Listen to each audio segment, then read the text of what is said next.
The food we see on supermarket shelves doesn't just appear by magic, does it? It all starts with a tiny seed, sprouting peacefully in these fields. Part 1. Most people think food comes from the grocery store. It doesn't. It comes from fields like these, from tractors, from kids who learned responsibility early. I started farming when I was 3 years old. Let me show you how food really begins. Before there were brands or prices, there was just the land, the water, the sunlight, and the farmer's hard work. This is the real beginning of everything we eat, a story built by nature and by people. It's here, step by step, that the story of our food is written. And I want to share with you a bit of my personal experience, so you understand why this story is so important to me. My name is Casey Hamlin, and I grew up on a small dairy farm in Fresno near Clovis, California. I started helping on the farm when I was about 3 years old. It wasn't a hobby, but a daily responsibility. I milked the cows before and after school, and all week long. After all, cows don't take vacations. Because of this, I couldn't play many team sports, like soccer. The farm was always my top priority. Besides milk, we also grew alfalfa, corn, cotton, and melons, among other things.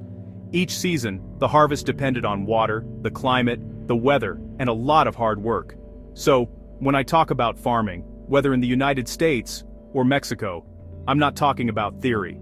I've lived it firsthand. I hope that by the end of this video, you'll have a new perspective on how food gets to your table.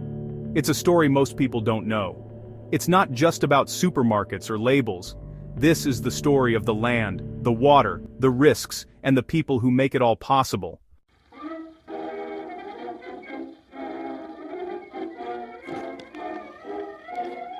The land, the water, and the weather. These three things are super important for any farmer. The land, where life starts, the water, which feeds and gives life, and the weather, which you can't always predict and is super powerful. When these three things work together just right, that's when we can hope for a good harvest, a result that's worth celebrating.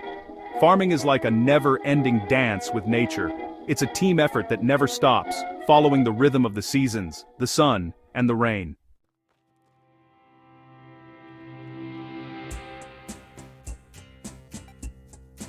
After the land, the water, and the weather, what really matters is effort. It's the human energy that brings all these things together. Farming needs real dedication. You have to wake up before the sun, work long hours, and always be paying attention. It's like a quiet agreement, written with hard work and passion. The land gives us the chance, but only our effort makes that chance real.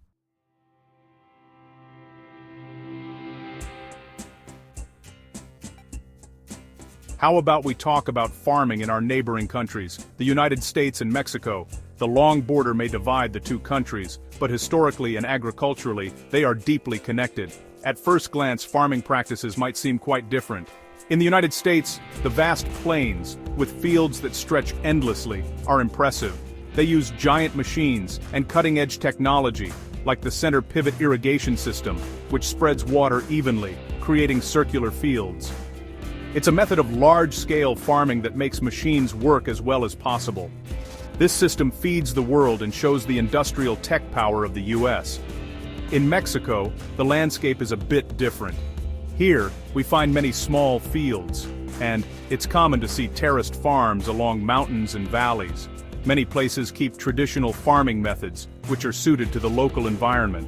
Water is brought in by hand-dug canals or traditional irrigation systems. These methods need a lot of hand labor. Here, local knowledge and a deep connection to the land are super important. This shows the long history of farming, which has fed people for centuries. These farming ways have changed with nature, getting used to the local land and weather. Even though the methods and size are different, the most important goal is the same. Whether you're a farmer in Iowa or Oaxaca, the reason to wake up in the morning is just one: to grow food.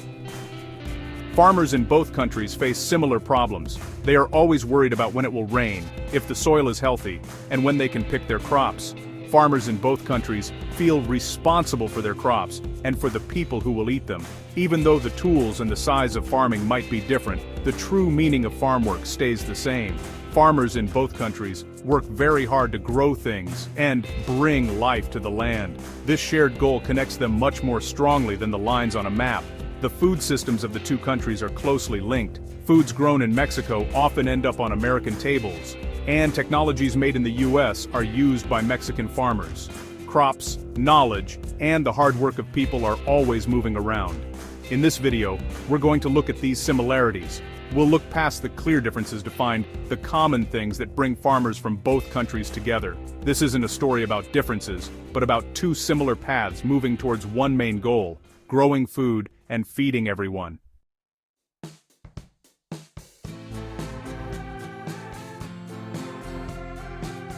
The fresh vegetables and fruits we see on supermarket shelves, the ones that make it to our tables, go on a long journey. Seeds sprout, ripen under the warm sun, stand strong against bad weather, grow in rich soil, and get lots of care from farmers. Maybe we walk through the grocery store and say, "Wow, that's fresh." But behind that, there's a really complex and deep process. In this video, we're going to talk about the huge effort, the cool technology, and the many things we should be thankful for in every bite of food we eat.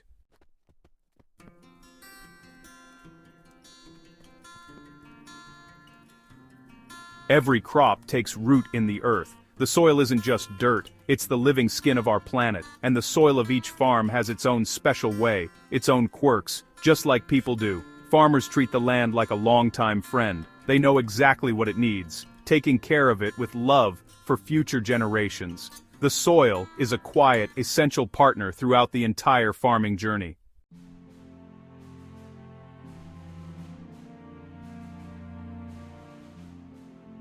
In Mexico, water doesn't just fall from the sky, it flows gently, pushed by gravity. A long time ago, farmers here learned to use gravity to water their crops. The water that comes down from the mountains is guided through channels they made, flowing directly and smoothly to the plants. This is a team effort system that has been passed down for generations. It connects people to the land, turning dry soil into rich fields, where every drop of water helps life grow.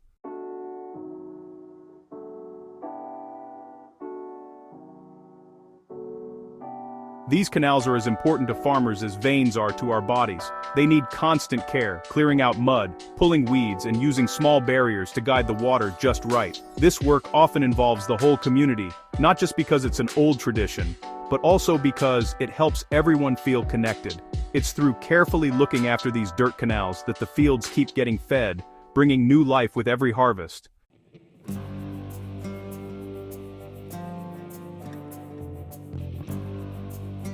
In the big flat lands of the American Midwest, round irrigation systems make green circles on huge farms. These giant machines, like mechanical merry-go-rounds, pull water from deep underground and spread it evenly over the fields. Because of this, farmers can grow lots of crops even in dry areas.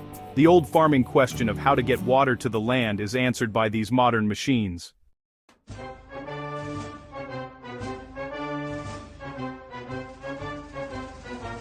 Whether it's water flowing through hand-dug canals or mechanical systems that spray it, water is the biggest limiting factor in farming. The search for it is a universal, never-ending battle that shapes the farming landscapes of Mexico and the United States. In their large, dry and semi-dry regions, rain is rare and hard to predict. Farmers can't just plant seeds and hope for the best. Irrigation methods are super important. The whole setup of the farm, what crops they choose, and how they work, all depend on having and managing water. Here, water is more precious than gold. This search drives new ideas. In Mexico, complex gravity irrigation systems were created, along with community management practices that have lasted for centuries. Wells are dug to reach groundwater, tapping into underground water sources beyond surface water. In the United States, this thirst for water led to huge water projects with dams and canals moving water hundreds of miles. And, of course, the center pivot irrigators that pull water from old underground water sources. These two ways of doing things are human answers to a basic problem, turning the desert into an oasis and bringing life to dry lands. The job of managing this resource is huge. Farmers make tough choices every day. How much water does this crop need at this stage of growth? Should I water today or wait and hope for rain? In areas that rely on underground water, the worry about running out is even bigger. These underground tanks can take thousands of years to fill up again. Using more water than can be refilled is not sustainable. This creates a deep tension between the short-term need to grow food and the long-term need to save water for future generations. This is a quiet crisis spreading across the continent's farmlands. Farmers are on the front lines, always changing, looking for better ways to use water more wisely.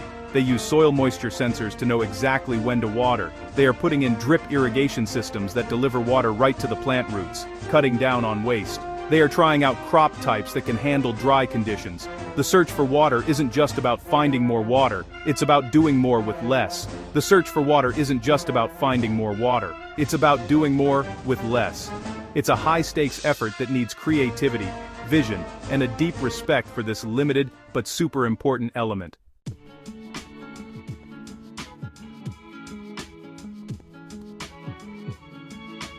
For a farmer, good soil is the most valuable treasure. It's the foundation of all life that grows in the field. But healthy soil doesn't just happen by itself. It takes care, attention, and is the result of many years of hard work.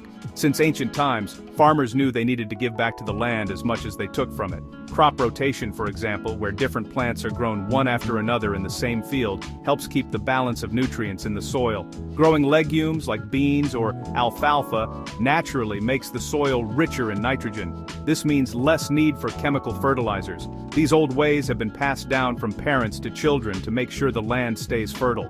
Another important practice is using cover crops, or green manures. Instead of leaving the soil bare after the main crop is harvested, farmers plant crops like rye or clover. These plants are not grown to be picked and sold.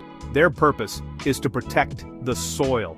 Their roots hold the soil together, stopping it from washing away in the rain or blowing away in the wind.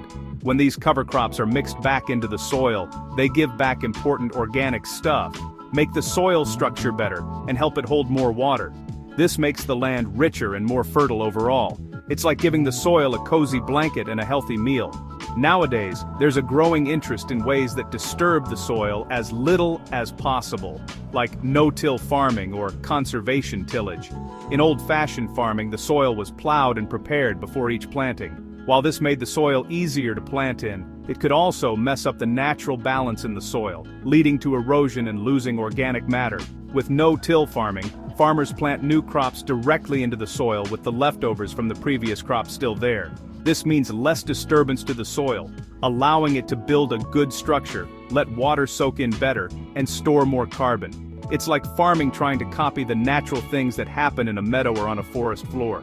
Taking care of the soil is a long-term investment. The results might not show up right away, but they become clearer and clearer over time. Healthy soil grows stronger crops, which are better at handling dry weather and diseases. This also means less need for expensive chemical fertilizers and bug sprays, and most importantly, it makes sure the land can keep feeding future generations. For many farmers, this is a deep responsibility. They want to leave the land to their children in better shape than they found it. They see themselves as guardians of a legacy, and it's in this care for this unseen foundation that the true heart of an experienced and dedicated farmer lies.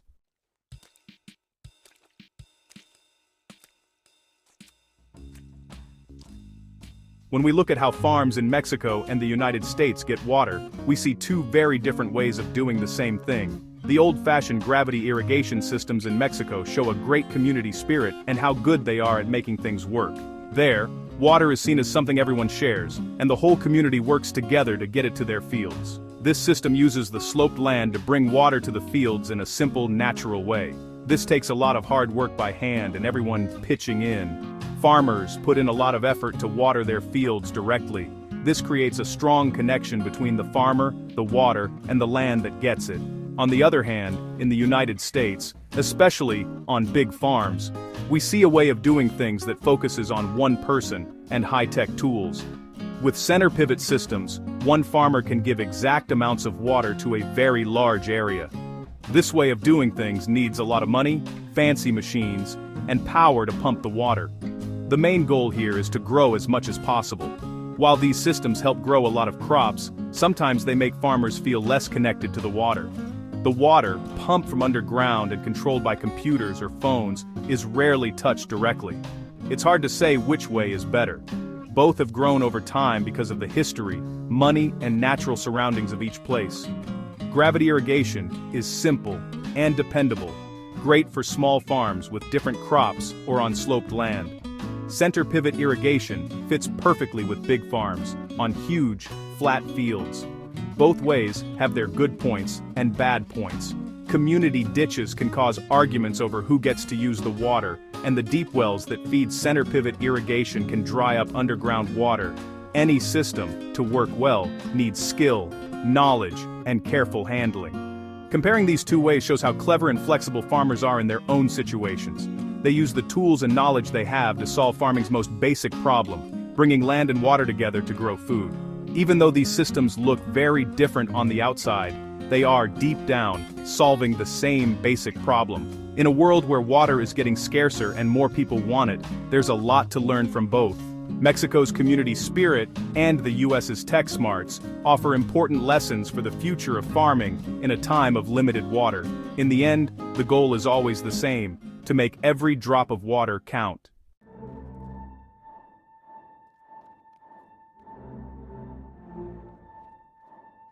Before we plant the seeds, we need to get the ground ready. It all starts with the soil. We plow the land, make our plans, and pick the best way to do things. Sometimes we plow deep, other times we add fertilizer. It's like a careful gardener getting their garden ready in the spring.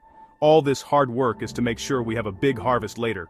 This unseen work is the foundation for all the good crops to come. Now, the land is ready.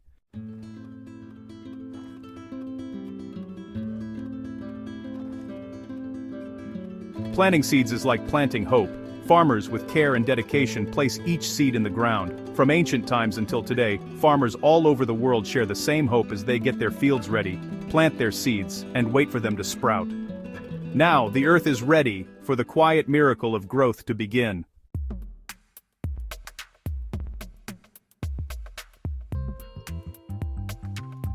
Once the seeds are planted, the waiting game begins. Under the ground, the seed wakes up, growing roots deep down, and the sprout reaches for the sun. When the first green shoot pops out of the soil, farmers breathe a sigh of relief. Even though there are still many unknowns at this point, when the field fills with green life, the hope for a big harvest grows.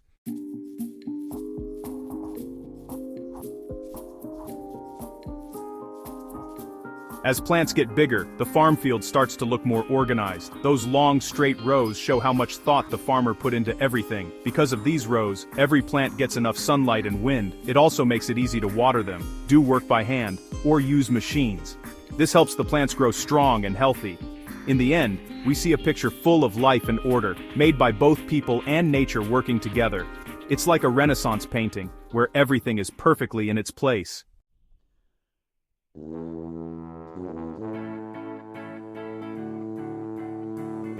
Plants need just the right amount of water. If they don't get enough, they wilt and dry out. But if they get too much, their roots can rot. For a farmer, finding that perfect balance, considering the weather, how grown the plant is, and the type of soil, is a big challenge. It's not easy, at all. New tools, like soil moisture sensors, help farmers decide when and how much to water, mixing with the smarts gained from years of farming. Whether it's with fancy center pivot irrigation systems on farms in the middle of Brazil, or by farmers in the Northeast carefully watching their fields, the goal is always the same: to grow healthy, productive, and lasting plants. This rhythm of watering, like a dance with nature, is always changing, depending on the season and the rain. In the end, the most important thing is to know when a thirsty plant needs that life-giving water.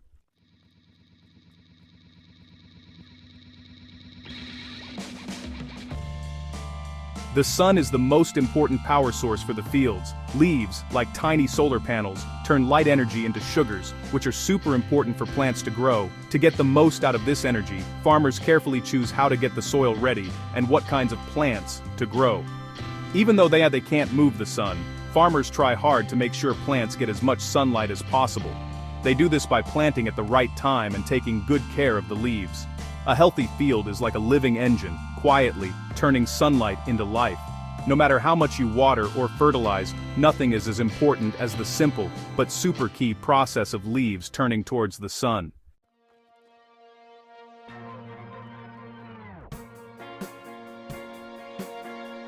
Farming isn't just about hard work, you know? Paying close attention is super important. You have to go out into the field and look at each leaf very carefully. That way, we can spot any small problem before it turns into a big one. Sometimes farmers do this by walking through the field. Other times, they use technology, like drones or ATVs. Brazilian farmers have a very sharp eye. They are always looking for signs of pests, diseases, or nutrient problems. This constant and careful observation is the first step to making sure the plants are healthy. No matter what tool we use, the goal is always the same: to keep the plants from getting hurt. A careful farmer is the best insurance for the crop. As the saying goes, an ounce of prevention is worth a pound of cure. Prevention is always the best plan.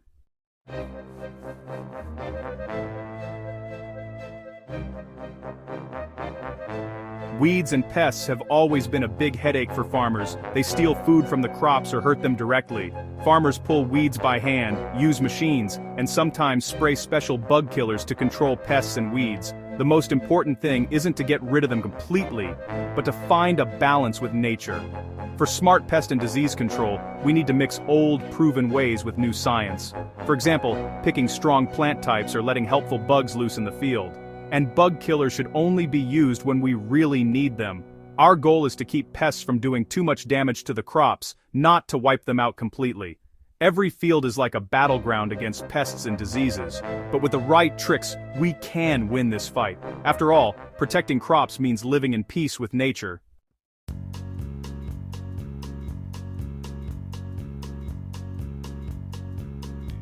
There's a saying that goes, the best fertilizer is the farmer's foot. This shows how important it is for farmers to be in the field, taking care of their crops. By watching their crops closely every day, farmers can quickly spot and fix small problems, like dry soil or a broken fence. No matter how big the field is, this careful attention is key for plants to grow healthy. Even though technology helps farmers be more efficient, the most important thing is their constant presence in the field, watching each plant closely. The sight of healthy crops is the biggest proof of a farmer's hard work and skill. A well-cared-for field always gives back with a big harvest.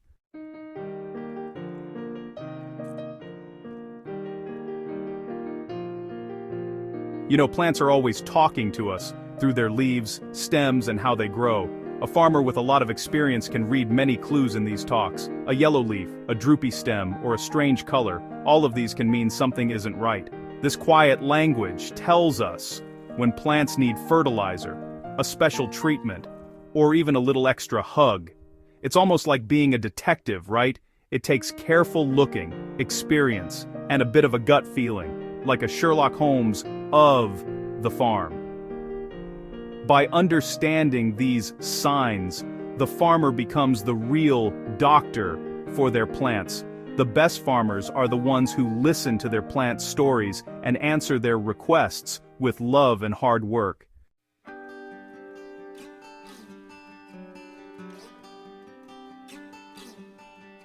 The process of a crop growing and becoming ripe is like a long journey. It starts as a small, delicate seed and slowly turns into a big, strong plant. This stage needs a lot of patience and hard work. There's no instant magic. It's like the winemakers in the Langhe region, who know it takes time, a lot of time, to make a great Barolo or Barbaresco. Instead, growth is a slow process, moving forward step by step. Every day the plant grows a little more. The stem gets a little stronger and the leaves collect more sunlight. The farmer's job at this stage is to help this slow but steady growth. It's not a sprint, it's a marathon. It's the result of weeks and months of constant effort and care. Just like building a cathedral, brick by brick, in farming, it's leaf by leaf. The speed of the work is set by what the crop needs, and the rhythm of the season. In the first few weeks, it's really important to pull out weeds and make sure the young plants have enough water to grow their roots deep. As the plants grow and their leaves get bigger, many weeds get shaded out, and the farmer can focus on looking for bugs and diseases. And then come the stages of pollination and flowering, a very important time that will decide how much crop there will be later. It's a very delicate stage. After that, the plants go into their final stage, putting all their energy into growing fruits, grains, or roots, and waiting for harvest. Through this whole long process, the farmer is always thinking about the next step. He asks himself what kind of water and food the plants will need in the future. He checks the weather forecast, trying to plan his work around rain or heat. It's like a game of chess with nature, you know, and he gets his tools ready for the harvest that will come in weeks or months. This looking ahead is super important. The farmer lives in both the present and the future at the same time. He grows his plants today, but he's already planning for tomorrow. This slow progress is a process of building up every drop of water, every ray of sun, every bit of food in the soil. It all helps with the final result. The farmer's job is to help this building up by getting rid of problems and helping the plants reach their full potential. When you look at a field of ripe crops, ready for harvest, you can see that this patient work is the end result of a year of effort. The corn stalks standing tall, the heavy heads of wheat swaying in the wind, the tomato vines full of fruit. All of this shows the slow but steady growth, the power of time and the reward of care and patience.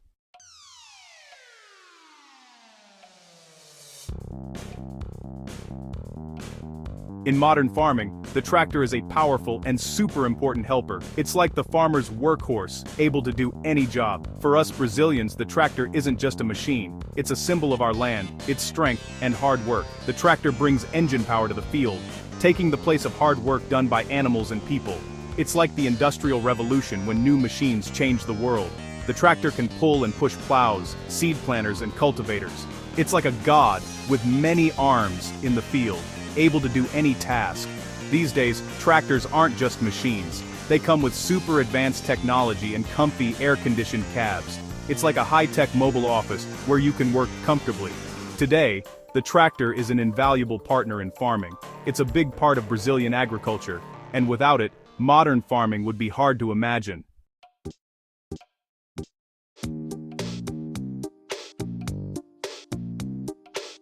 The tractor gives us the power, but it's all the different farm tools attached to it that do the actual work of plowing, leveling, and getting the soil ready for planting. These tools are like a farmer's toolbox. They loosen the dirt, break up big clumps, and smooth out the ground, making it perfect for the next crop. Picking the right tool is a really important decision.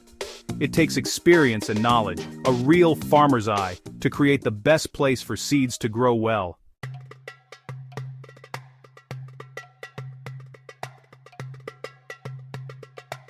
Once the land is ready, it's time to plant the seeds. Planters and seed drills are the machines that put the seeds in the ground at the right depth and with the right spacing. This makes sure they have the best chance to sprout and grow. Modern planters are like amazing pieces of farm tech. They use super accurate systems to make sure each seed is placed exactly where it needs to be. Because of this technology, the crops grow evenly and strong. Every seed gets the chance to grow fully, just like a soccer team where every player is in the right spot to score a goal.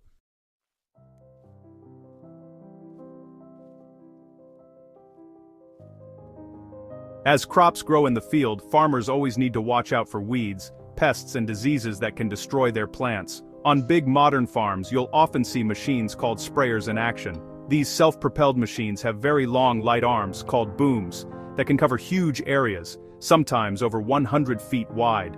These booms have many nozzles that turn the liquid from the tank into a fine mist, spraying it evenly over the growing plants. Because they are built high off the ground, these machines can drive over tall, grown plants without hurting them.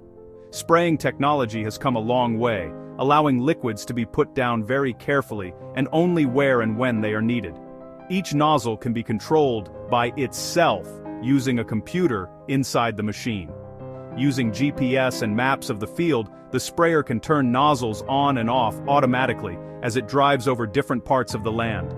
This stops too much spray from being used and makes sure chemicals don't go into places they shouldn't, like water or the edges of the field. This section control technology not only saves money but also greatly reduces how much chemicals affect the environment.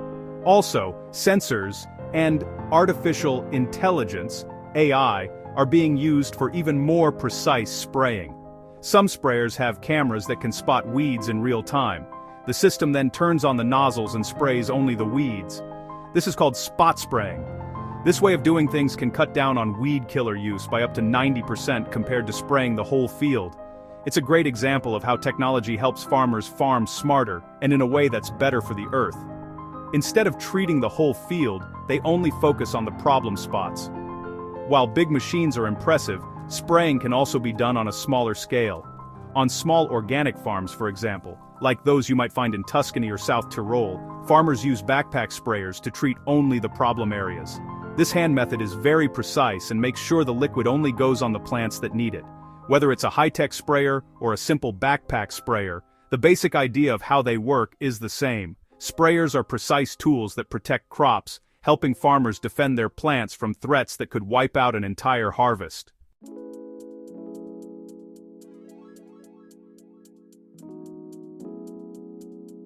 In modern farming, machines do most of the heavy lifting, but the human touch is still super important. After all, growing food has always been a team effort: people, land, and tools. Especially when it comes to growing fruits and vegetables, there are many jobs that need a special kind of care and attention that machines just can't give. Think about gently picking ripe tomatoes, carefully trimming grapevines, or picking and sorting strawberries. All of these need the good judgment and gentle touch of human hands. That's why farm workers are such a vital and valuable part of farming. In this video, we're going to watch them from a respectful distance. We won't zoom in on their faces, but instead, we'll focus on how they work, on their rhythm, on their skilled movements, and on the super important role they play in getting food to our tables. People moving together in groups across the field are a key part of the farm landscape. They are partners, with the machines often working side by side. Even after machines harvest, workers are needed for sorting, grading, and packing, a vital quality check that machines can't do. The relationship between humans and machines is a team effort. The tractor gets the soil ready, making it easier for people to plant or weed by hand. Irrigation systems provide water, helping the crops grow well under the workers' care. This work needs a lot of physical effort, toughness, and skill. To avoid the midday heat, they often start their days super early. It's a real battle against the sun. The efficiency of a hand harvesting team is amazing.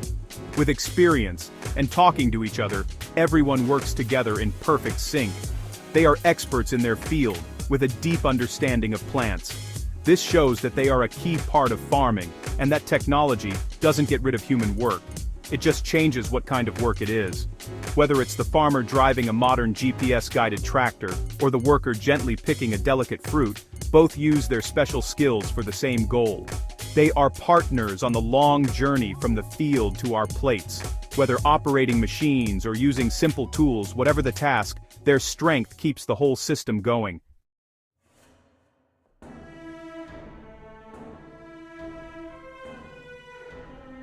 Harvest time is the most important part of farming. It's when all the hard work farmers put in finally pays off. It's when their effort turns into food. Crops like corn, wheat, and soybeans are picked with the help of machines. Big, strong farm machines get to work.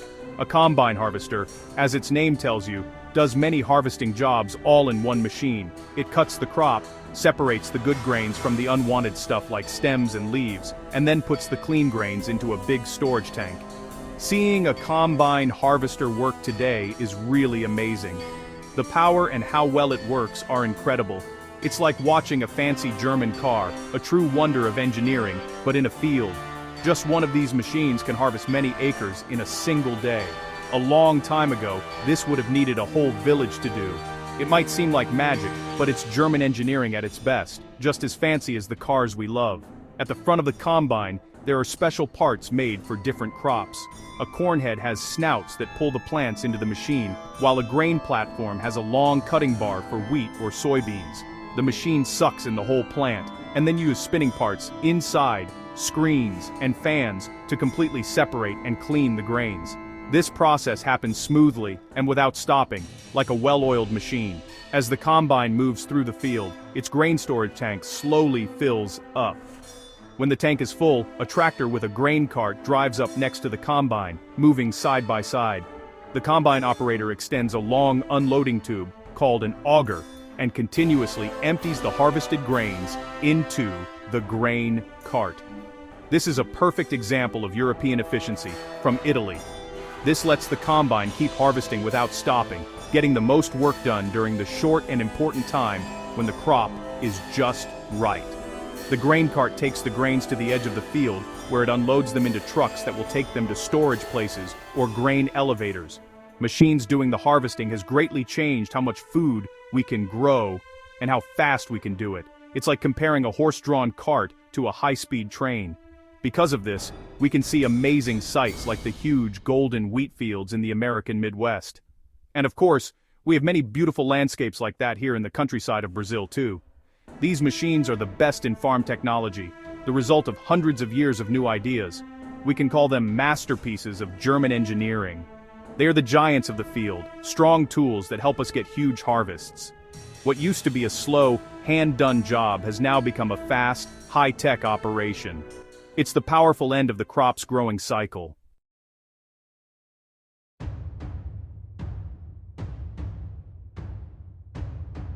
The way we harvest can change a lot depending on the type of crop.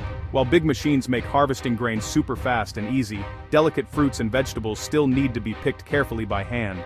Both machine harvesting and hand harvesting are good in their own ways, and both are super important, like bread and butter.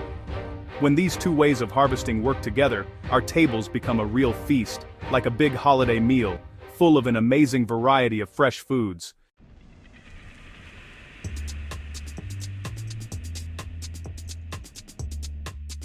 But, no matter how tough farm machines are, sometimes they break down.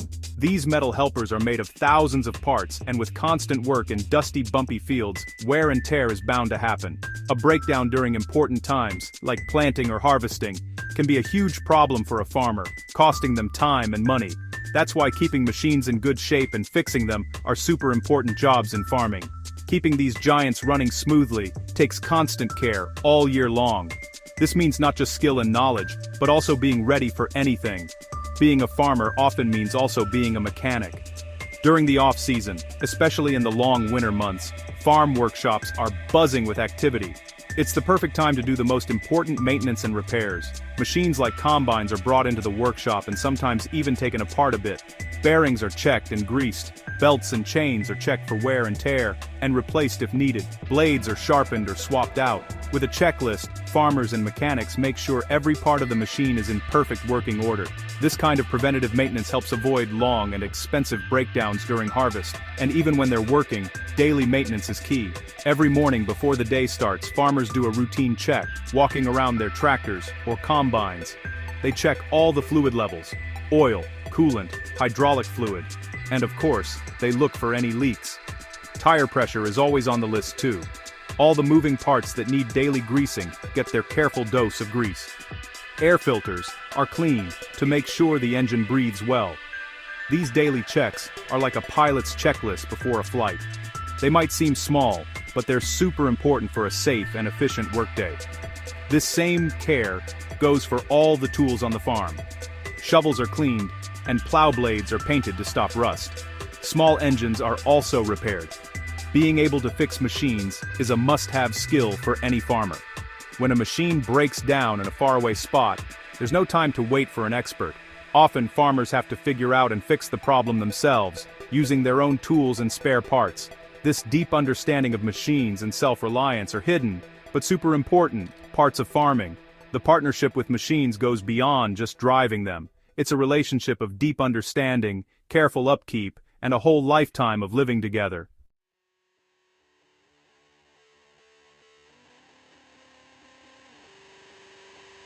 Harvest is the moment we've all been waiting for after a whole season. It's when months of hard work, patience, and hope finally pay off in this last push. The slow pace of plants growing turns into the rush of harvest. Seeing all your hard work come to life fills your heart with joy and peace. Harvest means the end of a long journey of growth in a very special and rewarding way.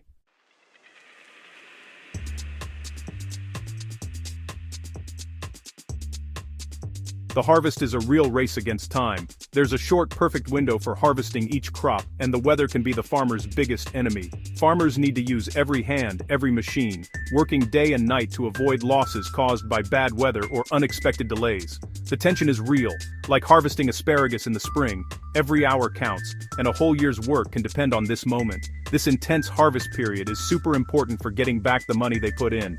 And, with a bit of luck, all that hard work will lead to a great harvest.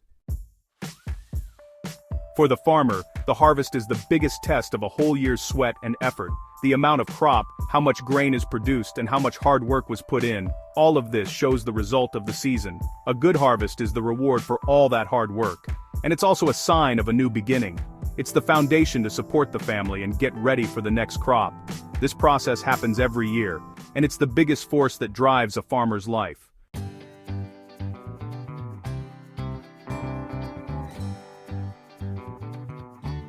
Farming is a unique business. Every year, farmers put a lot of money into their farms with no guarantee that it will pay off. They often have to take out loans for everything: seeds, fertilizer, fuel, and machines. This is the risk our farmers take.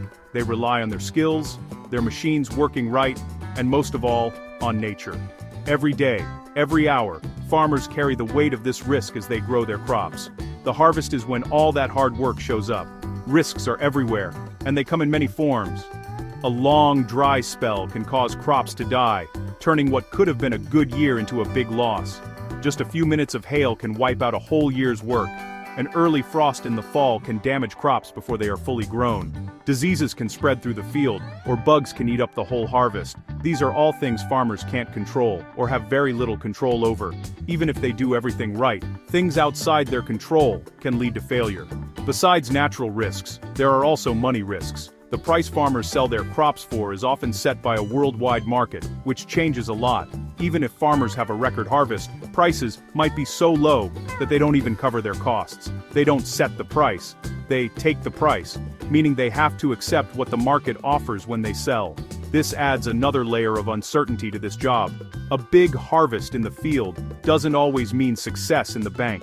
This constant fight against risk shapes how a farmer thinks. It's a special way of thinking, a mix of hope and being realistic. Every spring, they have to be hopeful enough to plant the seeds and believe they can succeed, but they also have to be realistic, managing their money carefully, and usually getting crop insurance just in case something goes wrong. The burden of this risk is truly huge.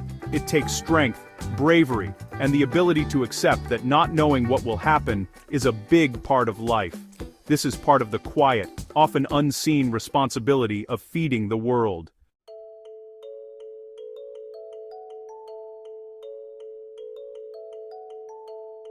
Harvesting is much more than just picking what was planted. Whether it's with huge machines or picking by hand, every crop needs to be harvested with great care and skill. Whether it's the people operating the machines or those working in the fields, everyone harvests with great care to keep the quality high.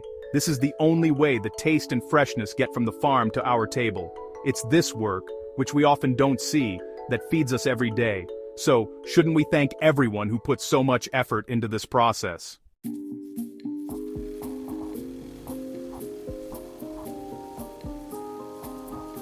Once the harvest is done, a new part of the journey begins: storing it. The harvest is just the start of the trip. Grains are quickly taken to big storage bins called silos, while other crops are put into cold storage to keep them fresh and good. This first step is super important. If anything goes wrong here, all the hard work before it could be wasted. Because of careful planning, harvests can feed us all year long.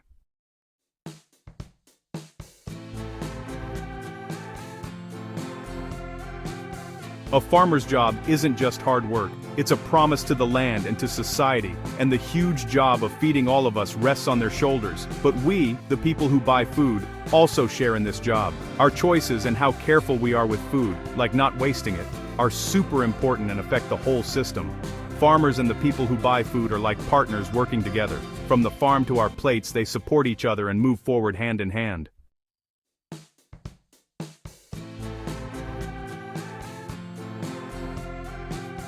When the last truck leaves the field and the last silo is full, the farmer's work moves from the field to the office.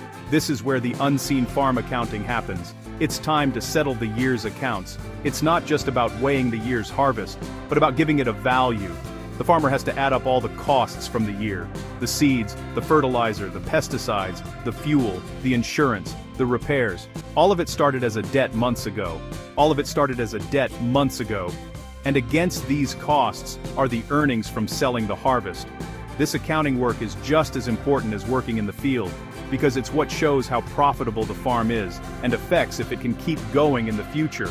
Was it a good year? Did it make enough money to put back into the farm and support the family? Or did the farmer just barely get by, just enough to make it to the next planting season? Or, in the worst case, did the year end in a loss, and the farm is even more in debt? The numbers in the ledger tell the true story of the year. This is the tough truth of farming. This accounting is also a planning tool. By looking at the costs and earnings from the past season, the farmer can make smarter choices for the next season. Maybe one crop made more money than another. Maybe new equipment will save on fuel or labor. Maybe changing how fertilizer is used can save money and grow more crops. The ledger is a super helpful source of information about what worked and what didn't. It's a map for the future, helping farmers make their plans better, work more efficiently, and handle risks better in the years to come. This work is rarely seen by the public. We see the tractors working in the field, but not the farmer late at night at their desk, poring over spreadsheets and bank statements. Yet this work is vital for the farm to survive. The farmer has to be a great crop expert, a mechanic, a weather forecaster, and at the same time, a smart business person. Being able to balance what's owed and what's earned is just as important as driving a tractor. It's this unseen accounting that supports all the hard work, making sure that the love for farming is backed by a business plan that can last.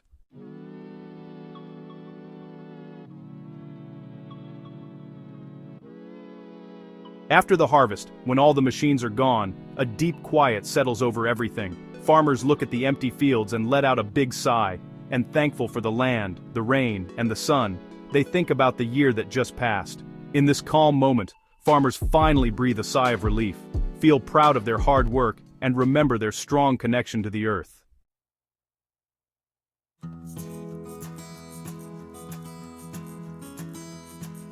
After the harvest is done, the field takes a well-deserved break. The areas that were once bright green now give way to the quiet of winter. In colder places, the soil freezes and gets covered with a blanket of snow. This time isn't wasted. It's actually a very important time for farming. Like a hibernation for the land, the winter rest lets the soil get its strength back and build up energy for the next growing season.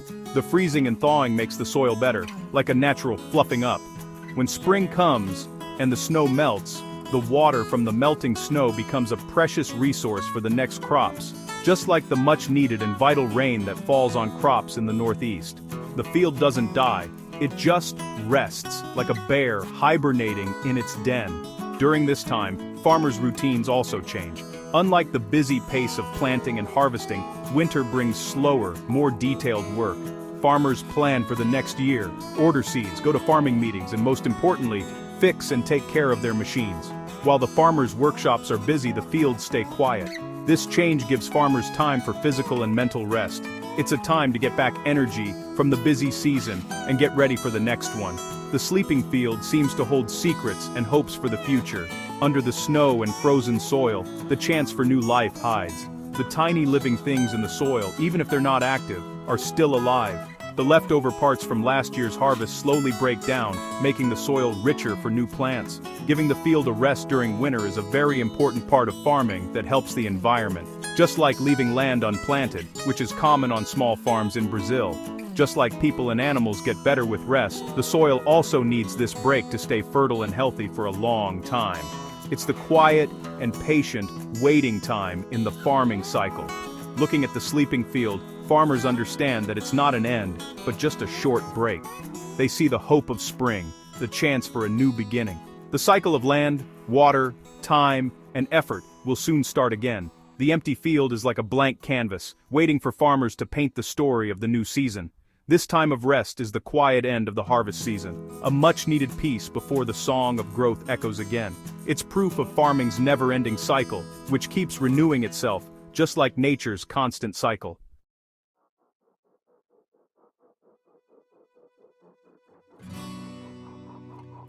As the sun sets over the fields, a whole year's work shines in golden colors. Every food we eat is the result of patience and a lot of effort. The journey from empty land to a big harvest is like a dance between nature, hard work, and time.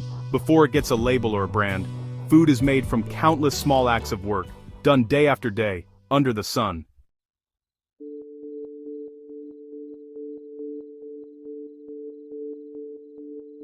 When I look at farming in the United States and Mexico, I see two worlds that seem very different. Here, I see huge irrigation systems and modern harvesters working together in big fields. There, I see old-style canals where water flows by itself, and people working hard with hand tools, even if their tools are different. The size of the farms is also different. The money systems are different too, like a farmer's market versus a supermarket. If we only look at these differences, it's easy to think we're talking about two completely separate stories. But if we do that, we'd miss the main point, the aha moment. Behind these surface differences, there are common values that are just as important to everyone. Whether In Iowa, or Oaxaca, every farmer has the same respect for the land, and the same worry when looking at a cloudless sky, and the same joy when a tiny sprout pops up in the field. With every harvest, they bet their whole lives against nature's surprises and the ups and downs of the market. They are the guardians of the land, playing a super important role in our society, doing the oldest and most essential work in the world. This shared experience goes beyond borders and language barriers, and it's because of this shared experience that I believe we should have deep respect for all farmers around the world. Their work is some of the most important and hardest in the world, but it's often not appreciated enough. It's easy to forget where the food we eat comes from, and when we do, our thanks for those who grow it shrinks. We can bring back that connection by watching their work directly, understanding their struggles, and seeing their skills. Respect starts with understanding, and respect grows deeper when we realize the big responsibility they carry for us. And it's not about saying one way is better than the other. It's not that a small farm is better than a big one, or that old ways are better than new technology. Instead, we should see the good in both. Whether it's a farmer driving a high-tech tractor, or one walking beside a hand-dug canal, both deserve our respect. They all do essential and important work, providing food for people. They are problem solvers, innovators, and keepers of old traditions. They are not just an idea, but skilled and dedicated people who deserve our thanks and respect.